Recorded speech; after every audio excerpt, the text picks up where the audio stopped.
Amazing. Amazing. Voilà ce que je peux vous dire en transcription internationale, chaîne mondiale, bien sûr. Une saison aux abeilles, les gens. Bienvenue à Happy Mondia 2019. Non mais c'est un truc de dingue.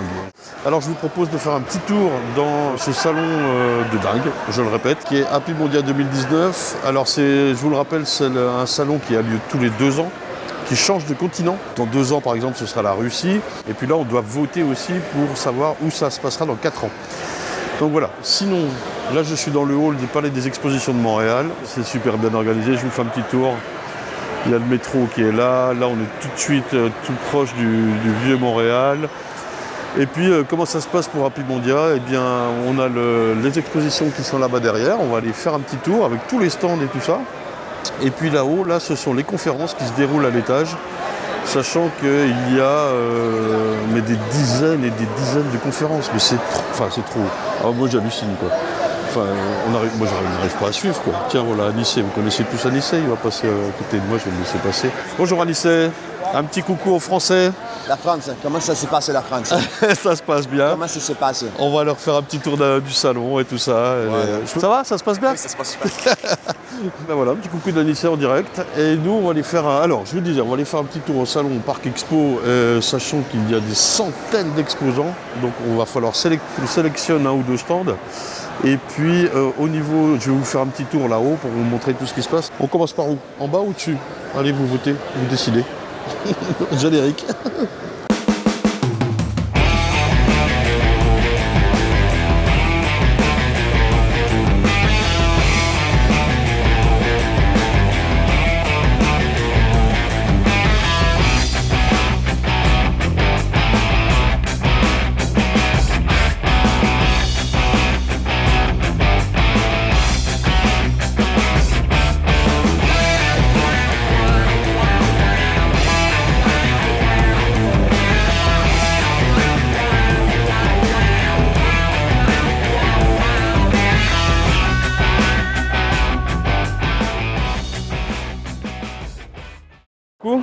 Hello everybody. Avec Ben's Bees. Ben's Bees, how are we doing? Yes, I've come d'Australie. all the way from Australia. Absolutely love it. This man is a legend. Ah, mais non, mais arrête No, he's a legend. c'est n'importe quoi. I am so excited to meet awesome people, Yes. beekeepers around the world, and this is amazing. So I'm absolutely such a privilege for me. And I love the French people. I'm looking for a French girlfriend. So maybe. You made a presentation yesterday. Yes, I had a presentation, and the presentation was really good. So it was about social media and the powers of social media to teach people, like Facebook and Facebook. You got a huge Facebook page. Yeah, I got a few on Facebook. Yeah, Ben's Bees. If you check me out, check it out. all the way from Australia. So Australia. So I really enjoyed doing that, and I do lots of different things with my bees. So a little bit like my friend here, but I do like products. Like for the beard balm, the cosmetics. Yes. So I do this. I really enjoy it. Yeah. Yeah, perfect. Je mettrai. I will put the link. Yeah, I think it's. Donc, que de péripéties pendant l'intro, puisqu'on a déjà croisé Anissé et Ben's Bees. Allez, on va se diriger dans le Parc Expo. Il faut le badge obligatoire. Et voilà, c'est parti les gens.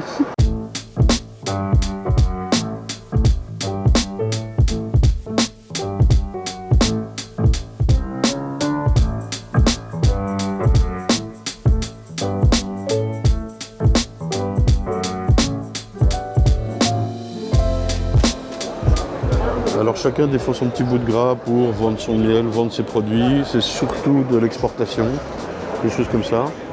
Du placement de produits, voilà. Tiens, je vois qu'on a l'Association des apiculteurs du Québec derrière, on va aller les voir. Bonjour monsieur. Alors qu'est-ce que vous faites? Vous représentez juste l'Association de l'apiculture du Québec? Oui, je représente l'Association de l'apiculture du Québec, puis je suis éleveur de reines. Ok, c'est ce que l'affiche qu'on voyait derrière là, ok. Ça marche. Vente de rennes de qualité. Vous êtes apiculteur? Oui, je suis apiculteur. J'ai une centaine de ruches. Ok. En fait, j'ai 80 ruches et une quarantaine de nuques. Ok. Puis je suis en train de monter mon cheptel là, pour être en mesure de faire ça. Ça fait longtemps que vous faites ça? C'est ma 3e année. C'est Ok. ma première année comme éleveur de reines. Et c'est quel type d'abeille que vous utilisez? Des Calédoniens. Ah oui, ok. Ouais, c'est ce qui est le plus facile, c'est ce qui est le plus doux, c'est vraiment ce qu'il y a le plus au Québec. Ça, c'est votre miel? Non, ça c'est 2 autres apiculteurs qui font partie de la fédération. Ok. Donc vous êtes groupés pour faire un petit stand, c'est normal quoi. Oui, c'est ça. Et puis ça marche le business de la reine au Canada? Oui, ça marche bien, mais il n'y en a pas beaucoup au Québec. Là. C'est vrai? On est peut-être 10-15, pas beaucoup plus que ça. Donc, ça, on en a besoin. Hein, on a quand même à peu près 1100, 1200 apiculteurs je au vais Québec. filmer l'affiche après. Ouais, Ben ok. oui, ça va bien. Fait que c'est sûr que... Alors avec une particularité des saisons assez courtes, j'imagine, Ouais, beaucoup de froid. cette année, c'est autour de... On commence à peu près avril jusqu'à novembre. quand même. Novembre, on hiverne. Ah oui, Donc, c'est on commence comme- à comme nourrir. chez moi. Bon, on commence à nourrir en France. Hein. Ah oui, ok. On commence à nourrir là pour l'hivernage. pour Vous préparer nourrissez beaucoup? l'hivernage. Oui, on n'a pas le choix. C'est vrai? Ben oui, on a quand même, comme je dis, de mi-septembre jusqu'à avril. Ouais, comme ouais. ça Mais elles n'arrivent pas, cependant, elles n'arrivent pas à avoir assez de réserve dans les corps. Vous utilisez quoi comme type de ruche? C'est de des la Langstroth. Langstroth, ok. Ouais. Et vous hivernez sur un corps? Ou deux? Ben, ça dépend de la mentalité, là, mais moi sur un corps. Ouais, ok. Sur une hausse. Avec des plateaux à pinovores, je sais pas si vous avez ça en Europe. Hein? Ben, alors on connaît pas trop, mais j'ai vu ça là. Ouais. Ok, ouais. Avec les plateaux à pinovores. Puis après ça, on fait des entrées, puis on ferme toutes nos ruches avec un thermofoil. Ouais, d'accord. Bon, puis à partir de là, on wrap tout ça. Et vous avez beaucoup de neige? Oui. Ah oui, c'est au Québec. Non, mais on se rend pas compte, on se rend plus compte quoi. Moi-même je viens du Jura, réputé pour être enneigé beaucoup. Ah oui, on en a de moins en moins en fait. Ah oui, vrai, hein. ben, tout dépendant des années. Là. On s'entend qu'il y a des années qu'il n'y en a pas beaucoup. Ouais. Mais c'est pas rare que nos ruches sont complètement enterrées. Ouais, bien sûr. Alors j'ai vu aussi que ce qui se pratiquait, je pense pas que vous le faites, mais il se pratiquait, j'ai vu ça là-bas, c'est de réunir les ruches dans des hangars, dans des Oui, on fait ça beaucoup en caveau aussi. caveaux, voilà. Ouais, on appelle ça des caveaux, ouais. Ou dans des chambres réfrigérées. Ouais. Fait que tout dépendant, ouais. Ça c'est une pratique qu'on connaît pas du tout en Europe. Ah là, vous n'avez pas ça? Ah, non. Ah, mais c'est vraiment plus efficace. Ah, Le d'accord. taux de mortalité est vraiment supérieur, inférieur avec Oui. un caveau qu'à l'extérieur. Mais ça veut dire aussi qu'on fait ça quand on a énormément de caisses, quoi, énormément de Ouais, ruches. ben, moi, vous voyez, j'ai 100 ruches là, à peu près, puis je le magasine déjà une chambre froide. Ah d'accord, ok. Oui, parce que ça vaut vraiment la peine. Parce Alors qu'à partir en place d'avoir un taux de peut-être 15-20 %, on peut avoir un taux qui frôle le 8-10 %. D'accord, on divise par deux, enfin, ouais, À peu presque, près, ouais, sensiblement. Alors quand vous dites chambre froide, c'est-à-dire combien? À 4 4 degrés. Celsius, ok. 4 degrés dans le... Alors vous mettez les ruches dans des trucs à 4 degrés pour qu'elles aient pas trop froid. C'est ça. C'est rigolo ça. Ah ouais, mais comparativement à des moins 40... Bah ouais. Non mais ça, voilà, nous on peut pas voir. C'est ça, ben ouais. Fait qu'on les met à 4 degrés ou dans le noir complètement. Parce que si on met dans la lumière, ben là, ils vont sortir. Puis Ouais, ils vont, bien sûr. Donc, c'est Mais ça. alors elles peuvent rester longtemps, comme ça. Ben, des mois. C'est impressionnant, hein. Ouais. Fait que c'est vraiment la meilleure façon de faire. Ouais. Fait que souvent, c'est les plus gros qui font ça, puis les plus petits qui commencent. Mais en même temps, il y a quand même des gros qui préfèrent y aller à l'extérieur parce qu'à partir de là, ils n'ont pas besoin de bouger leur ruche d'une place à l'autre. là. Ouais. Mais- Ok. Je vais filmer un petit peu ça, là. Super, merci beaucoup pour le témoignage. problème. Je vais montrer ça aux cousins français. Allez, on continue. Là, ça va être le stand africain. Alors, ils se sont groupés. Il y a l'Afrique du Sud. Un petit peu plus loin, il y a l'Éthiopie. Et voilà. Un magnifique stand éthiopien. Avec de l'encens, du thé et tout. Je connais même pas tout ça, moi. C'est magnifique. Avec un monsieur qui regarde l'UFC.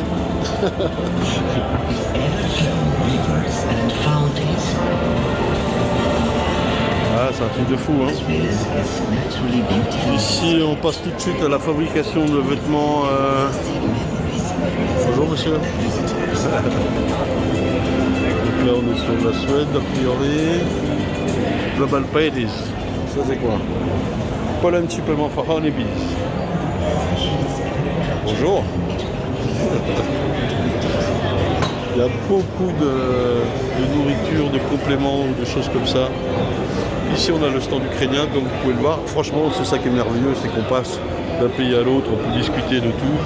Il y a énormément de miel présenté, trop peut-être. Enfin moi qui suis, vous connaissez ma situation, à pas savoir quoi faire de mon miel, c'est vrai que ça me fait bizarre, hein, je vous le dis, hein. Regardez ça. Ici on a l'association d'apithérapie canadienne d'apithérapie plus exactement. Là on passe à l'Inde. Et vous vous rendez compte que j'ai fait deux toutes petites allées quoi. Hein,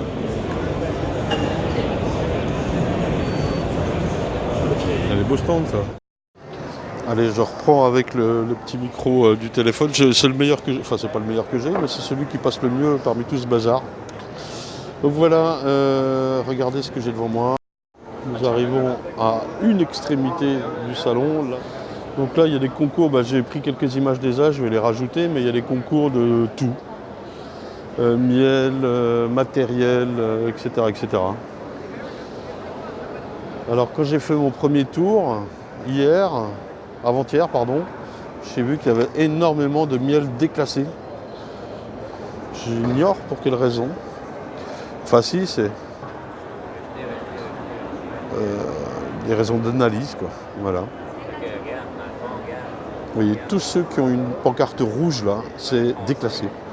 Enfin, voilà le texte, quoi. Donc c'est assez tendu quand même, hein. Mais en même temps, vous voyez qu'il y a énormément de choix, il y en a énormément qui sont passés. Et puis il y a plusieurs classes, vous voyez un peu la couleur de ce miel, quoi. Donc il y a plusieurs classes. Il faut donner par exemple ici 3 pots d'un miel liquide et très clair. Voilà. Alors il y a déjà les résultats. Par exemple ici pour la classe 1, c'est le Myanmar qui a gagné. Puis la Slovaquie, puis la Turquie. Alors comment savoir qui est quoi? Je ne sais pas où il est.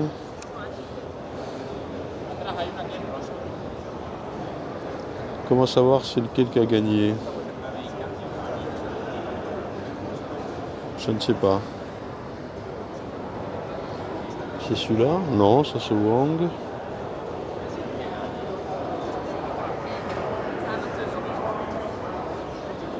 On ne sait pas. Je regarde les gens s'ils savent, mais personne ne sait. Bon, de toute façon on ne peut pas les toucher, on ne peut pas les goûter. Ici on a de la cire, de l'hydromel là-bas. Ici, je vous garantis qu'ils ont bien fait de mettre du plastique parce que alors moi je voulais tout ouvrir. Hein. Les livres et tout là, punaise. Moi j'achète tout là. Bon j'ai pas assez d'argent mais... Et puis voilà, il y a des tas de choses. Ici les compositions de miel avec des graines, avec voilà. Pas mal hein. Wow. Allons-y doucement là, revenons un petit peu en arrière. C'est certainement l'un des événements les plus marquants de ce tapis mondial. Moi je souhaite en reparler un petit peu.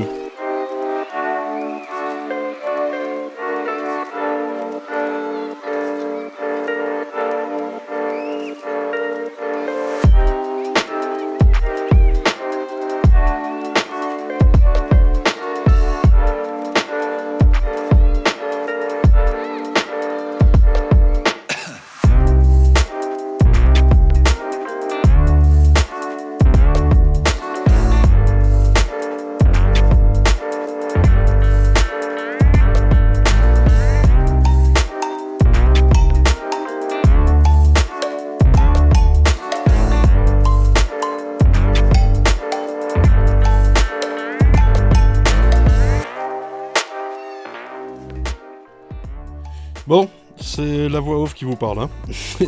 Alors déjà, les concours, vous savez, moi je suis pas très fan. On sait très bien qu'un miel va plaire à quelqu'un et ne va pas plaire à d'autres, et réciproquement. Donc le concours du meilleur miel, pour moi, ça veut pas dire grand-chose. Ensuite, on peut noter qu'il y a finalement peu d'échantillons représentatifs de quoi? Tous les apiculteurs du monde? Et de toutes les abeilles, et toutes les ruches et tout le miel? Non mais alors finalement il y a peu de représentation. Bon, ça je le note. Enfin, en ce qui nous concerne pour le salon de cette année 2019, ça part de cette déclaration d'Apimondia faite en janvier de cette même année sur la fraude au miel et c'est la position officielle d'Apimondia concernant la pureté du miel, son authenticité et les meilleures méthodes recommandées disponibles pour en détecter la fraude. Donc sur le fond, c'est plutôt pas mal. Moi je suis plutôt d'accord avec ça, content. Il s'agit de balayer devant sa porte, quoi, ni plus ni moins, de pouvoir produire, vendre et proposer du miel correct ou du bon miel sur le marché. Maintenant, sur la forme, c'est un petit peu curieux de balancer ça comme ça au milieu du salon qui a lieu tous les 2 ans. On fait un concours et là on recale 40% des échantillons avec une tolérance zéro. Mais la plupart des apiculteurs qui se sont fait recaler n'étaient pas au courant. Enfin, je veux dire, ils jouaient le jeu et la façon de faire est un petit peu particulière, quoi. Et c'est un petit peu se tirer une balle dans le pied, quoi. Très honnêtement, même Apimondia était embêté de la situation, ils se sont retrouvés un petit peu le bec dans l'eau. Il y avait un flou général sur le salon. Ils ont produit un communiqué de presse durant le salon pour essayer de rattraper le coup, mais bon, le voici. C'est un petit peu... bref. Alors, il y a aussi des rumeurs qui nous disent que pour un même miel analysé 2 fois, les résultats sont pas les mêmes. Bon, là, je devrais pas faire ça parce que ce sont des rumeurs, et donc tant qu'il n'y a pas de preuve avérée, il n'y a rien à dire. Là, c'est un peu moi qui suis mauvaise langue. J'ai essayé d'obtenir une interview de Étienne Bruno, le responsable de la commission scientifique, et puis proche du dossier, quoi. Je ne l'ai pas eu, voilà, très fort malheureusement. Je l'invite, s'il le souhaite, à venir s'exprimer sur ce sujet sur cette chaîne, mais je pense qu'il a d'autres canaux de diffusion. Bref, cette situation est quand même particulièrement mal, arrivée. Volontairement arrivé malgré tout. Imaginez au salon de l'agriculture où les gars, tout d'un coup, on nous dit que 40% des vaches françaises sont malades, quoi. Et franchement, c'est la seule fois où c'est arrivé, ils l'ont pas fait au salon de l'agriculture, hein. On a vu le scandale que ça a fait, quoi. Donc les apis, c'est bien, prenez-nous en main. On a bien raison de vouloir apurer, bon, c'est un terme financier, mais de vouloir apurer le milieu du miel, le milieu de l'apicole et faire quelque chose de correct. Maintenant, faisons-le avec, tact et discernement, quoi. Là, au milieu du salon mondial de l'apiculture qui a lieu tous les 2 ans, le truc exceptionnel, zbla ! Non, on fait pas ça, les gens. Enfin, moi, je trouve que c'était très mal amené, mal communiqué. Les apiculteurs en souffrance. J'ai vu une néo-zélandaise limite en larmes, qui comprenait pas ce qui arrivait. Enfin bon, ridicule. Que ça nous serve de leçon à tous, dans le futur, pour à la fois produire et faire quelque chose de correct et de sain, et de communiquer dessus de la meilleure des façons, quoi, en évitant de se suicider, quoi, voilà. Ridicule.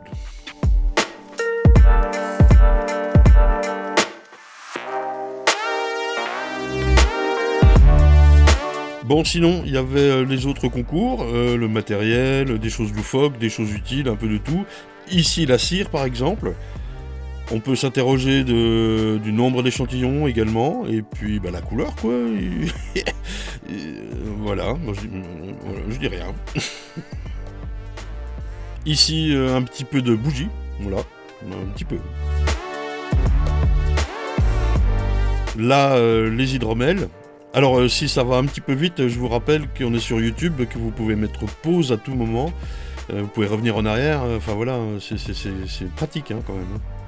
Là, les bouquins, c'était très chouette. Peut-être qu'ils auraient pu juste cadenasser l'armoire plutôt que de mettre un film plastique tout dégueulasse, quoi.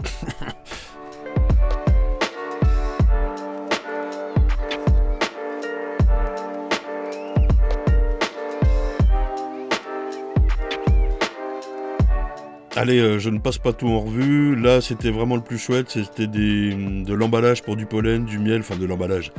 Le mot est faible. Je veux dire, regardez la qualité des pots et tout ça. Il y a l'abeille au-dessus qui est super chouette. Bon, c'est mal filmé, mais voilà. C'est beau.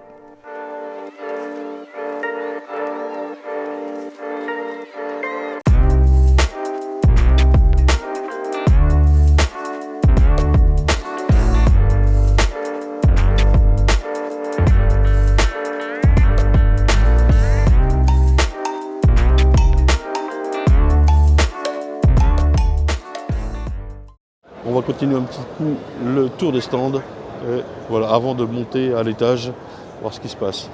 Alors voilà Nectar, j'aimerais bien qu'on puisse leur parler. Bonjour. Bonjour, ça va bien? Alors qu'est-ce que vous faites chez Nectar?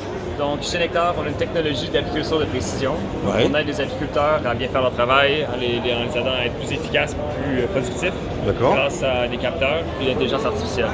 Donc, on a des capteurs dans les ruches qui vont prendre des données, fait température, humidité. C'est ce qu'on voit là? Exactement, fait que c'est le capteur qu'on peut voir ici. C'est petit, hein? C'est petit, effectivement. Donc, on vient placer ces capteurs-là qui prennent température, humidité, le son et le mouvement de la ruche. Le son? Le son de la ruche, oui, exactement. Donc, on écoute l'intensité sonore et la fréquence des abeilles. Et ça, nous, moi, apiculteur, si je mets ce capteur-là, je peux avoir Non, la non, restitution ou comment ça Pas se passe? exactement. Donc, nous, on vient prendre cette information-là, on l'envoie en ligne. D'accord. Puis on analyse ces données-là. Donc on analyse les données brutes pour pouvoir voir si la reine est présente dans la ruche, si la population augmente ou diminue, si la ruche est morte par exemple. On fait aussi la position géographique des ruches pour être capable de suivre où est-ce qu'elles sont. Ok, comparer, aussi petit que ça. Je peux regarder? Oui, allez-y. Mais c'est extrêmement petit. Oui, effectivement. Vous avez une... ça y met comment? Via Il y a le réseau cellulaire. le réseau cellulaire, voilà, chercher le mot. Oui, exact. Ok. Et c'est un produit qui est distribué au Canada, en Europe? Donc pour l'instant, Canada et États-Unis, on s'apprête à entrer dans le marché australien et néo-zélandais. Ok. Puis éventuellement en Europe. Ouais. Donc, Un peu plus tard? Ça fait on vise longtemps? l'Europe pour 2020. Ok, 2020? Ouais. Oh, ça va aller vite. Ça devrait, donc la fin de l'année 2020 normalement. Vous êtes une entreprise canadienne? Canadienne de Montréal. Ah ouais? Oui. Impec. Je vois sur les... Alors ça se positionne juste sur les cadres comme ça, hein, comme on voit. Oui, exactement, c'est ça. Et puis il y a une petite application qu'on a sur le téléphone, quoi, finalement. C'est ça, donc téléphone, iPad ou desktop, comme on dit, donc ok. laptop ou pour la Et- tour. Ouais. Oui, donc c'est une plateforme en ligne, donc sur un site web. Puis autant pour les apiculteurs sur le terrain que pour ceux qui managent l'opération. Ok. Vous avez un site internet, une carte? Je peux prendre ça peut-être? Oui, allez-y. Donc notre site web c'est www.nectar.buzz. Ouais, .buzz, ok. Et La technologie au service de l'apiculture. Non, super. Merci. Alors à noter quand même que ce petit module là est plutôt fait pour le format Langstroth, hein. Vous savez, avec le deuxième corps qui va venir en saison se mettre sur le premier corps donc, et puis le petit module qui se retrouve au milieu du couvain. Sur nos dadans avec juste une ou deux hausses au-dessus, c'est moins pratique, le petit module ne sera pas dans le couvain, quoi. Voilà. Là, pour comparer, eh bien, on est chez Bee-Hero, une compagnie américaine qui fait sensiblement la même chose, mais vous voyez, le petit capteur se met sur les cadres. En construction libre, ça ira. Par contre, avec nos feuilles de cire, ce sera moins pratique, quoi. Just explain, what is Bee-Hero? We're a company that uses sensors to collect data from the hive. What kind of data? We're measuring temperature, humidity, and sound. Okay, We upload everything to our cloud, okay. and then it goes through analysis of our machine learning algorithms. And we're able to provide very valuable information for the beekeeper. Like, for example, if you have a missing queen situation, then we're able to tell you have a missing queen situation. I can tell you how many frames of brood you have, how many frames of bees you have, if the hive is hungry, if the hive is about to swarm, and so on and so forth. Okay. Well, it's a product we can only find in US. So currently, yes. Currently, we work exclusively with commercial beekeepers in the US. Okay. We are focusing on the pollination market, like precision pollination. This is kind of what we do. So at the moment, this is only in the US, but we are looking to expand to other regions, other parts of the world. It's a new company, I mean, no? Yes, we started the company in 2017. Okay. This goes on the top bar of the frame, Okay. just in the middle of the brood chamber. Yeah, okay. So the bees constrict, as we see on this picture. Yeah. They can build all around it. It doesn't not a bother. problem. No. Okay. No. Amazing. Yeah. Good luck. Thank you in the very future. much. Allez, un dernier exemple ici avec Forsage. C'est une boîte tchèque, vive l'Europe, qui propose aussi la même chose, un petit module qui enregistre les données dans la ruche. Very small. So I can have temperature. Sound, temperature, and pressure, humidity. Humidity, okay. Yeah. And you put it into the hive, Okay. and then you have level application. Okay. And you see your device. It's working. If there are SB, you get some more flag if there is queen, current value of temperature, rate, and humidity. You see then some history of weight, temperature, humidity. Ok. Mais attention, le poids est contrôlé avec une balance, là voilà, qui est beaucoup plus grosse. C'est un module, c'est un truc en plus. Hein. And you can change the time frame of that. You can watch. This is a chart based from sound. If bees are stressed or not. Ok. Then Queenless or if, not. Or... if there are stress, you can listen what happened in the hive. Really? Yeah, and so there is recorded sounds, Yeah, okay. and sometimes you see that why bees are so stressed. There are some noise. Okay. Someone can cut wood or some party or whatever. So it's sometimes very useful to listen to your bees. Ok, perfect. Thank you. Bon voilà, on va pas faire non plus tous les stands, sinon on va finir comme lui. Et tu dois avoir chaud là-dessous. Hein. Bon, sinon, une forte présence chinoise, on l'a vu dans le live, hein, avec beaucoup de stands de vente de matériel, achat-revente, mais aussi parfois ce sont des producteurs de matériel, bon, à bas coût, quoi. Hein. Au niveau fabricant de matériel, eh bien finalement, il n'y avait pas énormément de stands. Il y en avait quand même quelques-uns qu'on connaît, comme par exemple ici Lega, les Italiens de Lega. Là, l'énorme machine de Paradise Honey sont des Finlandais. Bon, là en plus, c'est la version courte. Elle peut être beaucoup plus longue et traiter un paquet de miel, celle-ci, c'est impressionnant, quoi. Bravo à eux, en tout cas, d'amener une telle machine jusqu'au Canada, quoi.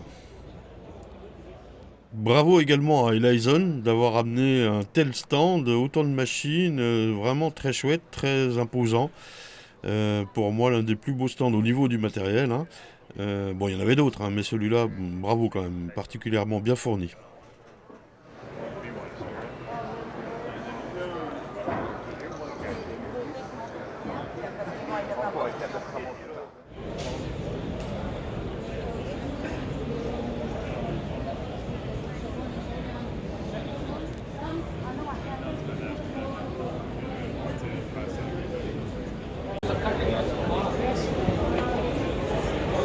On va aller voir CDA, c'est des Français.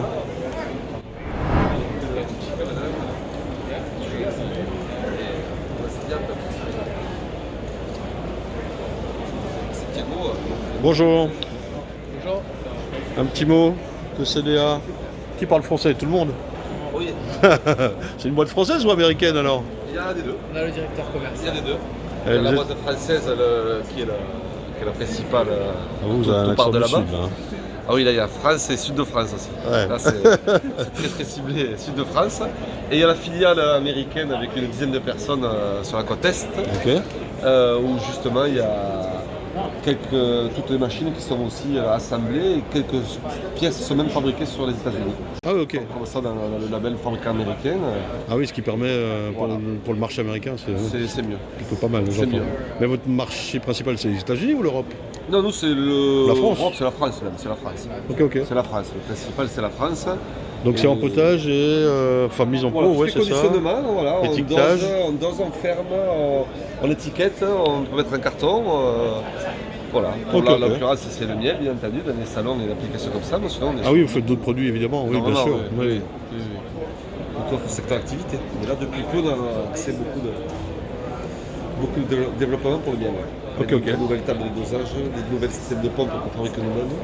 D'accord. De la distribution automatique de capsules Twist-Off qu'on fabrique nous-mêmes aussi. Vous avez plusieurs gammes ou c'est vraiment cette machine unique qui est là, qui est devant nous Là, il y a quand même les 80% de la gamme apiculture qu'on propose, qu'on fabrique. Là. Donc ce sont quand même des machines, une machine qui est destinée à un volume important quand même, malgré tout, quoi. Voilà, oui, quand même. Vous visez quoi? Je veux dire, il faut que Aujourd'hui, l'apiculteur on il dit passe entre 10 tonnes par an, 15 tonnes par an, plus. Ouais, vous en avez plus, hein, mais ouais. c'est 2 tonnes, Parce que- 2 tonnes de jour, sans problème.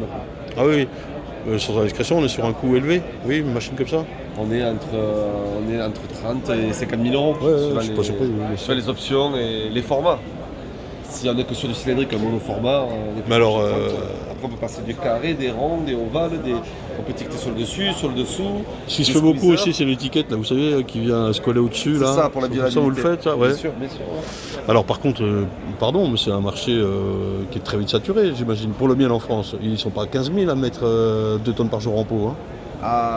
Non. Je suis apiculteur. Hein. Ouais, non, vous le savez, non, sur les 20 000 acteurs qui sont enregistrés apiculteurs, il y a 2000 qui font un peu la pluie et le beau temps. Oui, bah ouais, 2000, ouais, c'est large. C'est susceptible d'avoir un minimum, une petite pompe dans les 3 000 €. Ah oui, voilà, ça c'est le petit modèle. Il n'y a pas que. Voilà, on commence les premières. Une pompe pour sa fabrication chez nous dans les 3 000 €. Ok, ah oui, j'avais vu la lunette aussi sur Et internet. la lunette, pareil, on a des petites machines aussi, encore plus petites que ça, semi-automatiques. Ah oui, d'accord, ok. Ouais, ça, c'est plus accessible, évidemment. Ouais. C'est pour ça, c'est sûr que. Merci pour le témoignage. Pas de problème. Bon ben voilà, on a vu quelques stands, quelques Français. Il y avait aussi Thomas Apiculture que j'ai pas beaucoup filmé. Et puis Aiko aussi, je le montre vite fait. Alors ce stand là on le connaît. Il est joli, hein, fond noir, machin. Bonjour Pierre. Voilà. Bonjour. C'est Romain Seyé, c'est ça? Ouais, bonjour. On s'est déjà eu Au téléphone. par mail, au téléphone et tout ça.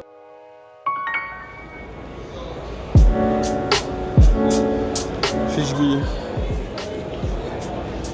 Alors là, si je me pose là-dessus, moi je dors, je meurs quoi. Je touche. Beaucoup de Chinois encore. Ils sont en force. Hein. Alors vous allez, je me trompe peut-être. Non, Beijing, c'est Chine ça. Donc c'est même pas traduit, hein, ou très peu. Ils s'en fichent les gars. Hein.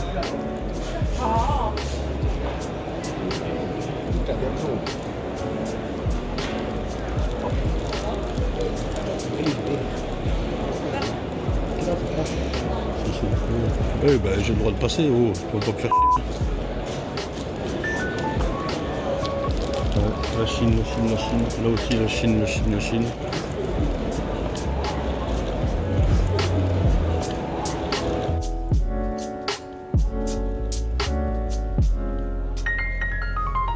Bon voilà les amis, j'avais prévu de mettre dans cette vidéo les conférences et posters scientifiques, mais franchement ça va être trop long, et puis de toute façon j'ai pas le temps. Là il me reste à peine 2 heures pour envoyer la vidéo, et j'ai même pas dérushé toutes les conférences que j'ai filmées.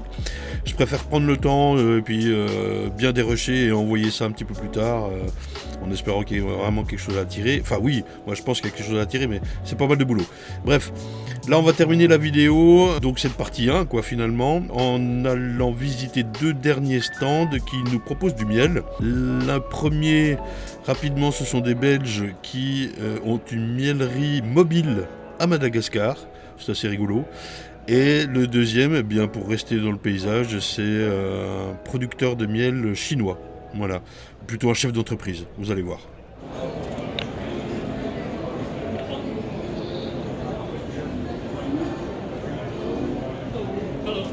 Bonjour.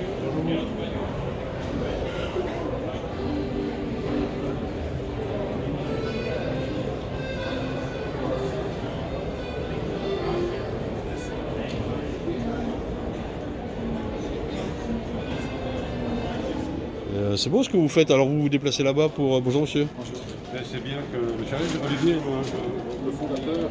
Vous êtes le fondateur monsieur? Oui, le fondateur propriétaire, oui, tout à fait. D'accord, d'accord. Et donc le principe c'est d'aller sur place, chercher du miel, qu'est-ce qui se passe? Je sais pas qui j'interviewe, vous? Olivier sera... Il va manger aussi. C'est chaud? En fait, je peux vous dire, le principe, oui. c'est Olivier habite à Madagascar depuis 30 ans. D'accord. Et donc, il y a quelques années, il a lancé l'idée de redévelopper l'apiculture sur Madagascar. Ok. C'est un principe assez particulier, à savoir que... Une miellerie mobile? Oui, tout à fait. Et les apiculteurs reçoivent le matériel. Nous, on leur garantit de l'achat de la production. Ah oui? La production qu'on collecte avec la miellerie mobile, c'est envoyé à l'usine. L'usine qui permet alors à ce moment-là le embouteillage. La création des humidifications et le conditionnement. D'accord, ok. Et ensuite, l'export vers nos clients à partir du moment où... Et vos clients sont en Europe, j'imagine? Partout. Excellent. Et vous faites vivre beaucoup d'apiculteurs ou comment ça se passe? C'est plus que 400 maintenant. 400 personnes? 400 apiculteurs. Oui. Apiculteurs, 400 enfin 400 familles, quoi. Ouais. Voilà, ouais. Ça représente pas mal de ruches, j'imagine. Ouais. Quoi, ouais. Ok, oui, la doseuse là-haut. Mais je connaissais pas, je suis content de découvrir.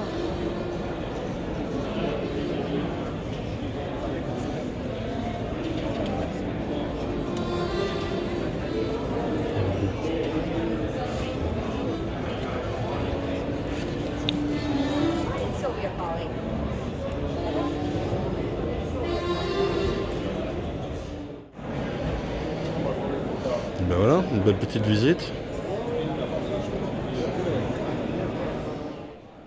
Donc pardon les gens, c'est un peu bref. Il faut imaginer bien sûr que l'entretien est plus long, mais on discute, on partage beaucoup nos parcours différents. Moi j'explique ce que je fais, eux aussi, voilà. Bref, au montage je coupe tout ça, quoi. C'est impossible à monter même. Voilà. On m'en voulait pas. Mais moi ce sont des contacts, voilà, que je me suis fait et que j'ai envie de vous montrer, simplement. Ici un apiculteur chinois. The only modern large-scale exemplary beekeeping based in China. Bonjour. Hello.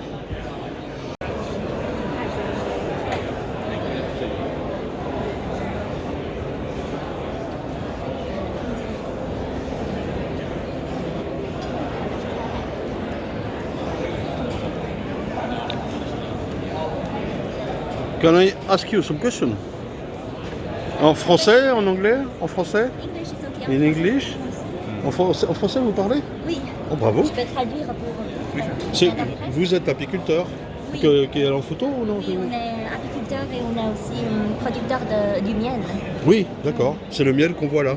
Oui, c'est ça. Ok. Et je trouve que c'est intéressant parce que justement, ce qui est marqué, c'est une grosse fabrique. Ouais, ok. Et alors, c'est du miel qui est vendu en Chine ou dans le monde entier ou... Principalement en Chine pour le Ok. moment. Oui. Il y a beaucoup de ruches? Oui, nous avons 10 000 ruches par base et nous avons 8 bases en total. Combien? 8 bases. Donc ça fait 8000 ruches? 80 000. Oui, 80 000, exact, c'est moi qui me trompe. C'est énorme. Oui, nous sommes parmi les plus gros en Chine. Ok, ça fait... Et alors, ah ouais, c'est vraiment beaucoup, quoi. Ok. Et tout est vendu... Non, tout n'est pas vendu en pot, quand même. En Chine, on vend en pot. C'est incroyable. Donc ce sont ces pots-là? Oui. Ok.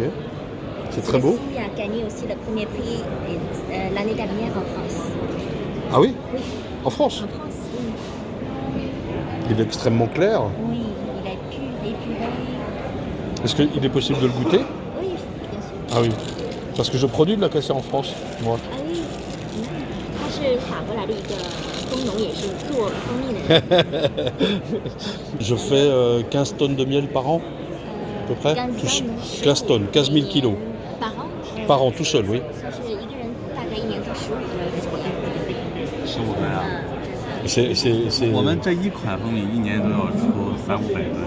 Nous fabriquons à peu près 300 à 500 tonnes Bah oui.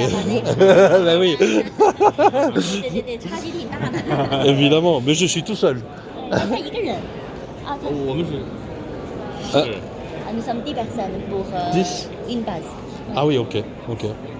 10个人要4场，要1万箱蜂蜜，1万群。 10 personnes pour 10 000 colonies, 10 000. Ouais, c'est pas beaucoup finalement. Pas beaucoup parce qu'à travers grâce aux machines. Oui, d'accord, tout est mécanisé. Tout est mécanisé. Ok. Vous parlez très bien français? Merci. Vous avez été en France? Oui, pendant un an. Un an seulement? Oui, à Aix-en-Provence. Ok, dans le sud. J'ai appris le français pendant 8 ans à 9 ans. En Chine. En Chine, en ok, France, ok. et ici. Oui. Super, merci monsieur. Oui, je vais prendre ça et puis voilà, Oui. et puis la carte là, Et voilà. la carte aussi de- C'est plus pratique pour moi, ouais, voilà. Et combien de followers vous avez J'en ai 20 000. Abonnez-vous. Merci. Non mais voilà, le but maintenant ce serait d'aller filmer voilà, l'apiculture dans le monde entier. Et un jour je souhaiterais vraiment venir en Chine pour voir. C'est le grand marché, un marché énorme. Bien sûr. 但是呢，明年要去巴西、圭亚那、迪拜什么的做一圈，然后希望在之后的有机会能去中国。 Ok. Merci. Merci. J'espère un jour. Je vous mets dans la vidéo, hein. Ça va? Envoie-moi l'adresse. Eh bien c'est une saison aux abeilles sur YouTube. Ok, je vais vous Une saison aux abeilles. C'est le nom français. J'espère que je ne serai pas très moche sur votre vidéo. Non, vous êtes parfaite. Merci. Merci monsieur. Franchement, comment ils arrivent à faire du miel aussi. Non, j'y crois pas, mais bon. Justement, ça vaut le coup d'aller voir les gens. Hein, abonnez-vous. Mais voilà, ça fait déjà une matinée qu'on se balade, les gens. On va aller voir autre chose. On va aller voir au-dessus. J'en peux plus. J'ai pas mangé. J'ai mangé du miel chinois là. Bon, la sortie est là. On y va.